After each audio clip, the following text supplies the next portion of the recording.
Welcome to LinkedIn Live, and today I'm joined by my friend, colleague, co-founder at Habits at Work, Tia Pappas. Tia and I were leading a session earlier today for the Kellogg Alumni Club of Chicago, and we had a lot of fun talking about the opportunity to present yourself, to make a first impression when you meet new people, or even when you are interacting with an existing customer or an existing team internally, and someone new joins that team. And so one of the things I'd love to talk to you about today, Tia, is the opportunity to define or own that box that people put you into as soon as they meet you. And we all do it. You know, as human beings, we're judging creatures. Yeah. We, depending on the research, somewhere between a couple of seconds or at most a few minutes is all it takes us to completely form a picture, wrongly or rightly, of someone else. Is that your experience, that people put you in a box really, really quickly? Yeah, of course. I think it's not good. It's not bad. It's just what we do as human beings. So making the choice to design the box into which people will put you gives you an opportunity to present yourself in the way that you want to be presented. And, you know, it's one of those things that feels to me like brushing your teeth, something you do 2 or 3 times a day, almost every day of your life. If you look back on a long career, I think you will have met 10,000 plus people in your life, and every one of them have gained a first impression of you. What an opportunity to be very deliberate about how you do that. Yeah. And, you know, the way we start always, of course, is introducing ourselves, saying your name maybe, or saying nice to meet you. Tia, what are some of the expert moves that you recommend when introducing yourself to someone for the first time? Sure. So introducing myself, hi, I'm Tia Pappas. They say their name, but I'm thinking about my clammy hands or the food that's in my teeth or the million other things, and I miss their name. And I'm sure that's happened to you. It's happened to many people. And consider that while the whole population might not be great with names, consider that we might not be doing a great job of presenting our name in a way that makes it easy for someone to remember it.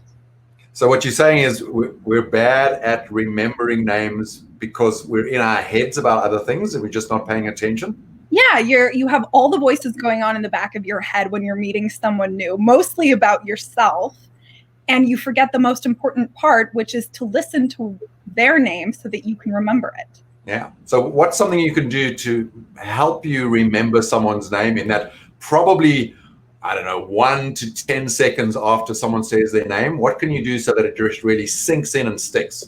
Yeah. So as a listener, you repeat the name that you hear 3 times in the conversation that follows you meeting them. So, Andrew, it's so nice to meet you. What do you do for work, Andrew? How do you like living in Chicago? Andrew, use the name in your conversation. Okay, so it's a sort of hack to make sure that you're listening for and then repeating back, and after 3 or a couple of times, it's just embedded there for life. Yeah, exactly.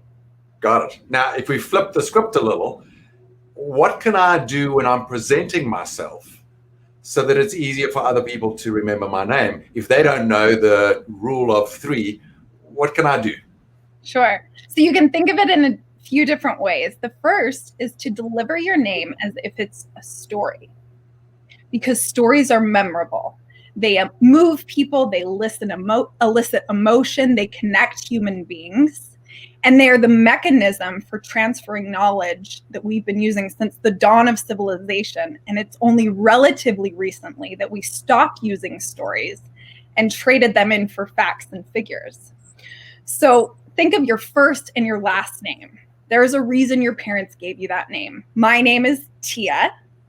I was given this name because my dad loved that name his whole life, and because my dad is a Greek dad, very similar to the Greek dad on my big fat Greek wedding, and he loves to tell people the origin of words. Tia, I know we've done this a couple of times, and you don't mind me making fun of you and your dad, because I love doing the accent from my big fat Greek wedding. I looked up the origin of your word, and so if I were your dad, I might say Tia comes from the Greek word Thea, meaning goddess. Tia. Exactly. It means goddess, and that might be what he sounds like. And my last, so that's the backstory of my first name. My last name is Papanayotu, which was shortened to Pappas when my great-grandparents arrived at Ellis Island. So you tell this story to people every time you meet them? No, but sometimes it comes up when people ask about my name because it's a little different and unique. What I'm not saying is to tell that story every time. What I am saying is to hold the mindset of presenting your name as if it's a story. So say it with passion. Add a pause between your first and your last name, giving the listener the chance to hear the first name, which is the one that really matters. Change your tonality or your speed. Deliver it as so that they want to know the story behind your name. Got it. So you just say your name, but it's delivered with that mindset, maybe the way you hold your posture. I know one of the things we say at Habits at Work is how you say what you say matters more than what you say. So this is an example of that. Yep, exactly. Okay. Can you show us how that's done? Yes, I can. My name is Tia Pappas. Got it. And that pause is the moment when people hear your first name, maybe the voices they've got in their head go quiet for a little bit, giving them the opportunity to hear it, to absorb it, and to remember it. Yep, exactly. Okay. And if that is a little conceptual, a more tangible way to think about it is to channel your inner James Bond. My name is Tia Pappas. Love that. I think I might start doing it. I'll probably add in the movement and go, my name is Andrew. Andrew Vines. And hope that people stop laughing long enough to remember my name. Exactly. And you don't have to do the double name, though. I encourage you to do so. What's really important is to put the really long pause between your first and your last name, because that's the name that you want people to remember in a conversation. And giving them that space to hear it and absorb it and remember it is a gift to them. So Tia, looking at one of the comments we just came in, is there a hack for introducing yourself virtually versus in person? And I know it may have been a long time since you last met someone on the street or in the boardroom. Yeah. Now that you live in this Zoom and Google Meet world, how do you do the same thing effectively in a virtual world? It's a great question. So I'm sure everyone is familiar with going to a meeting with someone you've never met and someone says, let's go around the room or let's go around the Zoom in today's world and introduce ourselves. And this is your perfect opportunity to tell a different kind of story, which is called a personal origin story. And it is a short 1 to 2 minute story that shows your humility, your credibility, and your passion for what you do. Rather than listing out all your credentials, you tell a little story about yourself that allows the other people to remember what you said because it's a story and get to know you as a person. Got it. Just to give you some idea of the power of conversations to change the future and the future of relationships.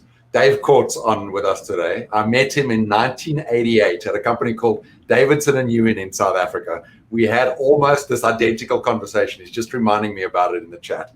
And I remember almost as clear as day meeting Dave, learning a little bit about him. And that's what we're talking about, this opportunity for someone to make an impression that lasts through time. Here we are 32 years later. That's how powerful this stuff is. Wow. Isn't that awesome? Thank you for joining us. Yeah. What a perfect day to join LinkedIn Live. Gee, I'd like to add one other thing to what you just said about an origin story, because of course it's so powerful. Yeah. But part of what I think is so powerful about it is, 32 years ago when I met Dave, we were sitting there looking in each other's eyes. And as great as technology is, today, when I'm looking in your eyes, actually, I'm looking at the screen and my camera is above it. So It doesn't feel like I'm looking into your eyes. And one of the hardest things I find is having to manage my discipline, by which I mean, for it to feel like I'm actually looking into your eyes now, I need to look at that little green dot on the top of my screen, down about a half an inch. And if I do that just right, it may feel to you like we're in an actual conversation. And there's so much science about how our body responds, how our brain is triggered by having someone look at us. That's a really important part of introducing yourself. How we say what we say matters. Yeah. Tell us a little bit more about now, assuming you can look into someone's eyes virtually and you've said hi, you've introduced your name. What else might you do with this origin story or the small talk that comes before to really build a deep connection with people? Yeah. So before you kick off a meeting or after you've introduced yourself and given your name, you typically have some kind of small talk with someone. And small talk 9 out of 10 times starts with a single question that we ask and are asked almost every single day. And that question is, how are you? Yeah. And it's the default. It's automatic. We don't even think about it. You go into a shop, someone says, hi, welcome. How are you doing today? Or down the corridor at work, someone says, how are you doing? Everyone, someone we've known for 20 years. Every day we walk in and we say, hey, Andrew, how are you? And you say, hey, Tia, I'm great. How are you? I'm fine, thanks. And that is the depth of our conversation for 20 years. And that is totally fine. There are so many people in your world that is okay, that's the depth of your relationship. But think of all the people in your life that you would like to get to know more deeply and you would like to connect with. And what a missed opportunity to ask a more interesting question than how are you? So you've got me. Give us an example. What's that more interesting question? Andrew, what's one thing that you are looking forward to right now? I am looking forward to wrapping up our LinkedIn Live and getting some feedback. It's always the best part of my day. Thank you. What about you? I am really looking forward to a trip to Wisconsin that I have in about a month. Now, what I noticed in our interaction is the way that you answered that question almost sets us up for the next conversation. Yeah. So asking an interesting question can take a conversation in a certain direction, but I think it's also an opportunity to think about more imaginatively answering that question. So, Tia, if you were to ask me how I am, Andrew, how are you? I might choose one of two responses. My default, and that's the habit we all have, is to say, fine, thank you, because we have the story that people don't actually really want to know. And sometimes, we all know that person who really tells us and we wish they wouldn't. Yeah. But I do think it's an opportunity to define the answer. So I'll give you an example. Dan just asked a great question about, is the James Bond intro really the expert move? Should we repeat our first name? Or is it just more channeling that pause that he has? And so if you said, how are you? I may say, Tia, I'm super excited because we have this great question from Dan about whether or not the James Bond introduction is powerful or cheesy. And I've got a nugget to share about that. Thank you for asking. Now, if you'll notice, nugget is. Yeah, you want to know what the nugget is. Yeah. And so I, in that moment, I get to choose how to define the conversation I want to have without it feeling like I'm presenting the agenda or dominating the conversation. I'm just responding to the question, how are you? Yeah. And since I have that nugget, of course, I have to share. Yes. Dan, thanks for that question. We're not recommending that you show up unless you can pull it off with the cheesy Bond, James Bond. We are recommending, though, just that pause in between your first and last name. So I find it helpful to think of the Bond introduction, but not to come off as cheesy. Or if I do, have a big grin on your face. Don't take yourself too seriously. Yeah. But I found that the pause is the hardest thing to do. Yeah, you'll want to step over it because it's so uncomfortable. And you'll want to quickly go into your last name. And the expert move is just to sit in that discomfort and give the other person the chance to hear, absorb, and then remember your first name. So, Tia Pappas, thank you for joining me today. I loved our conversation. There were some really good nuggets. we started on the idea of origin stories, but we didn't have time today to really dig into what a great origin story is, what work it does for you, when to use it, and how you use it. So may I invite you back to a future session and we'll really dig into that? Yes. And I would suggest we are running a session on origin stories on September 25th in partnership with Sales Assembly, open to the public. Join that session. We'll post about that on LinkedIn. We'd love to have you there. Sales Assembly is an extraordinary organization. They've now just gone national. It's for tech sellers, enablement people, and customer success executives. I can't recommend more highly that organization. They're just fantastic. And the team that leads it, if there's ever a couple of people that channel the James Bond passion, poise and panache, it's that team. Yeah. So thank you for joining us, Tia. Thank you for being with me. Thank you. I hope you all have a great day, and put that pause between your first and your last name. Goodbye.